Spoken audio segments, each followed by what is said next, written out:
দেশ স্বাধীন হওয়ার পর থেকেই বাঙালিরা বঞ্চনার শিকার। বাংলা ভাষাকে দাবিয়ে রাখার চেষ্টা করা হচ্ছে। তাই সংসদে বাঙালিদের স্বার্থে কথা বলার জন্য রাজ্যের 2 আসন থেকে আমরা বাঙালির প্রার্থীদের বিপুল ভোটে জয়ী করার আহ্বান জানায় দল। মঙ্গলবার দলের রাজ্য কার্যালয়ে এক সাংবাদিক সম্মেলন করেন দলের রাজ্য সচিব। সঙ্গে ছিলেন পশ্চিম ত্রিপুরা আসনের প্রার্থী হরিশঙ্কর নন্দী ও পূর্ব আসনের প্রার্থী অর্চনা নন্দী।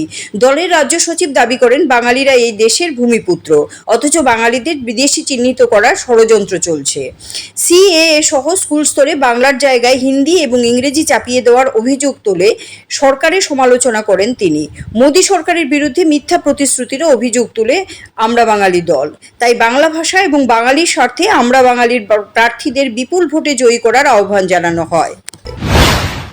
ভারতবর্ষের যে সংবিধান স্বীকৃত 22টি ভাষার মধ্যে অন্যতম ভাষা বাংলা ভাষা, এই আজকে বাংলা ভাষাকে ব্যর্থ করে আজকে কি করা হয়েছে, এই যে নতুন ভাষানীতি কেন্দ্র রচনা করেছে, এই ভাষানীতির মাধ্যমে 6টা ভাষাকে ধ্রুপদী ভাষার তালিকায় স্থান দেওয়া হয়েছে। আগামী 2025 সাল থেকে বাংলা মিডিয়াম স্কুলগুলিতে ক্লাস 5-এর পর আর বাংলা ভাষা থাকছে না।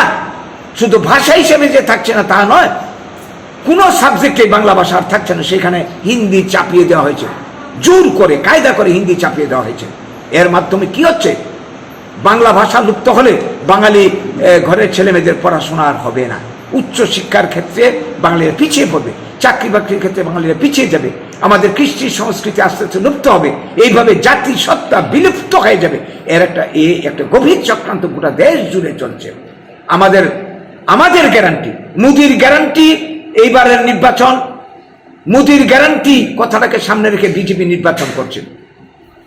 এই মোদির গ্যারান্টি আমরা 2014 সালে দেখেছিলাম, বছরে 2 কোটি চাকরি। গত 10 বছর পূর্ণ হতে চললো, এই 10 বছরে 20 কোটি চাকরি হওয়ার কথা ছিল, 1 কোটি চাকরি হয়নি। মোদির গ্যারান্টি ফেল। এরা বলেছিল বছরে বলে প্রতি পরিবারে 15 লক্ষ টাকা করে দেবে। মোদি বলেছিলেন 1 টাকাও দেয়নি, ব্যাংকে কালো টাকা উদ্ধার করে দেবে। তিনি বলেছিলেন যে দুর্নীতি মূল্যচ্ছেদ করবেন, জিনিসপত্রের দাম কমাবেন, উল্টো জিনিসের দাম কয়েক গুণ, 3 গুণ 4 গুণ বৃদ্ধি হয়েছে। এই মোদির রাজত্বে ভারতের অর্থনীতি বেসরকারীকরণের দিকে ঝুঁকছে। CRI TV, channel for news and entertainment.